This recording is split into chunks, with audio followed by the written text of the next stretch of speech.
வந்து நம்மளே வச்சுக்கணும், நம்மளுடைய லைஃப்னு வச்சுக்கணும். இது வந்து என்னது இருக்கா இதுக்குள்ள? கொட்டலாம் கட்டலாம் என்ன செஞ்சாலும் ஒரு பிரோஜனம் கிடையாது. இப்படிதான் நம்முடைய வாழ்க்கையில எல்லாரும் எம்டியா தான் இருக்கும். சிலருக்கு வந்து ஒரு எதுவுமே எனக்கு நல்லதே நடக்க மாட்டேங்குது அப்படின்னு சில பேர் நினைப்பீங்க. சில பேர் வந்து என்ன நினைக்கும், எனக்கு ஒரு நல்ல ட்ரெஸ்ஸே இல்லையே அப்படி யாரும் நினைச்சிட்டு இருக்கீங்களா? எனக்கு நல்ல ட்ரெஸ்ஸே கிடைக்க மாட்டேங்குது. சிலர் நினைப்பாங்க நல்ல சாப்பாடே கிடைக்க மாட்டேங்குப்பா, எனக்கு பிரியாணி சாப்பிடும் போது ஆசையா இருக்கு ஆனா பிரியாணி கிடைக்க மாட்டேங்குது. அப்படி யாரும் இருக்கீங்களா? இல்லதான். சிலர் நினைப்பாங்க படிக்கணும், நல்லா படிக்கணும், ஃபர்ஸ்ட் ரேங்க் எடுக்கணும் அப்படின்னு ஆசையோடு இருக்கேன் ஆனா எனக்கு ஒண்ணுமே கிடையாது. எனக்கு கையில பைசா கிடையாது, எனக்கு கல்வி அறிவு இல்ல, எனக்கு நல்ல சாப்பாடு கிடைக்க மாட்டேங்குது, நல்ல ஃபேமிலி இல்ல. இப்படிலாம் சிலர் வந்து ரொம்ப கஷ்டத்தோட கண்ணீரோடு நிறைய பேர் வாழ்றாங்க, வெறுமையா வாழ்றாங்க, ஒண்ணு இல்லாம வாழ்றாங்க. இந்த கப்புக்குள்ள இப்போ தங்கமா இருந்தா எப்படி இருக்கும்? இந்த கப்பை யார் நமக்கு வச்சுட்டு போனா அது அப்படி பத்திரமா இருக்குமா? இருக்காது. யாராவது என்ன செஞ்சிருவாங்க, ஓடி வந்து தங்கத்தை தூக்கிட்டு போயிருவாங்க, கப்பை போட்டுட்டு தங்கத்தை தூக்கிட்டு போயிருவாங்க. இது நிறைய கேக்குது. விடுவீங்களா? இந்த வச்சா சாப்பிடுவீங்களா? சாக்லேட் இருக்கு விடுவீங்களா? ஒண்ணுமே இல்லை அப்படின்னா நம்ம யாருமே மதிக்க மாட்டாங்க. உங்களுக்குள்ள ஞானம், கல்வி, பத்திற்கு பயப்படுற பயம் இப்படி எதுவுமே இல்லை, நீங்க சீரோவா இருக்கீங்க அப்படின்னா யாருமே மதிக்க மாட்டாங்க. அவர் ரொம்ப கவலையான வாழ்ந்துட்டு சரியா?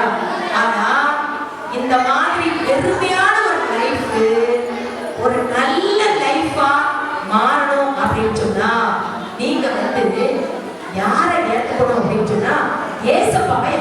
யாரை ஏத்துக்கணும்? ஏசப்பா.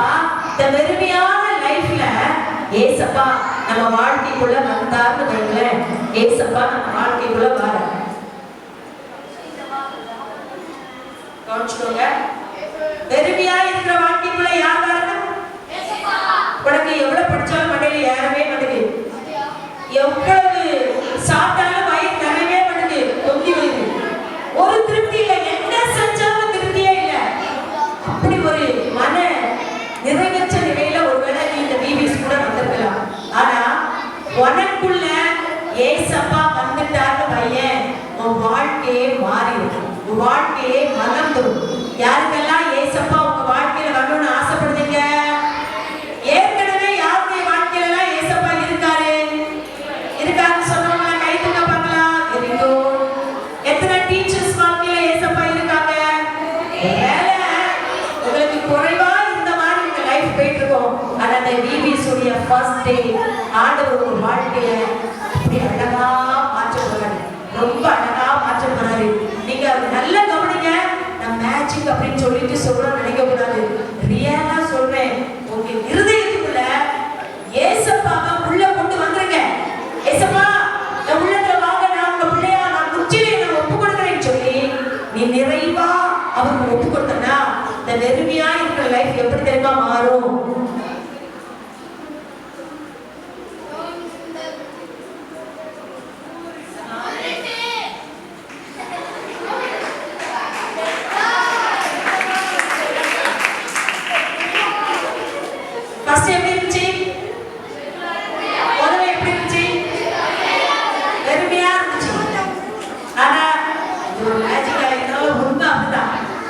யார்